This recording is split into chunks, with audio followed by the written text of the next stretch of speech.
เขาจะได้อะไรถ้าเขาทำแบบนี้ทุกวัน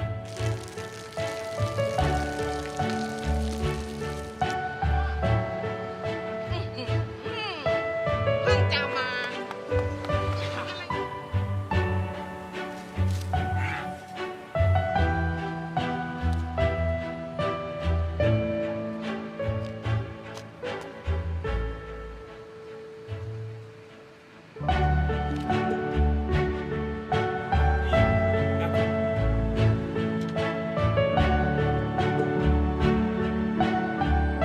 เขาจะไม่ได้อะไรเลย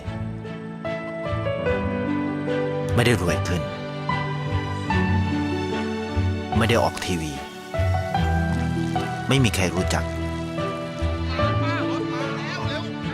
ไม่ได้มีชื่อเสียงที่มากขึ้น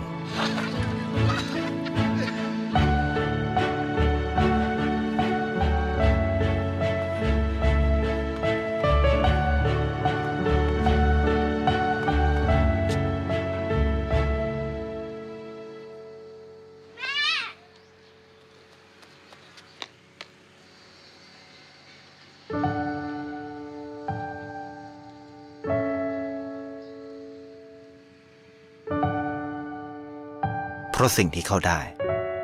คือได้แค่ความรู้สึก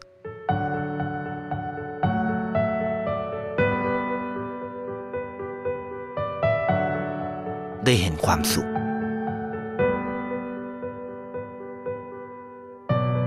ได้เข้าใจ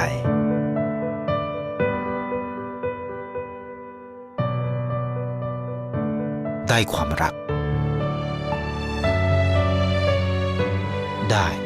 ในสิ่งที่เงินซื้อไม่ได้ ได้โลกที่สวยงามกว่าเดิม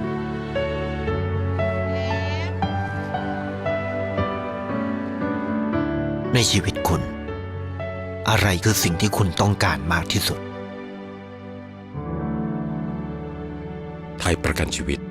เชื่อในความดี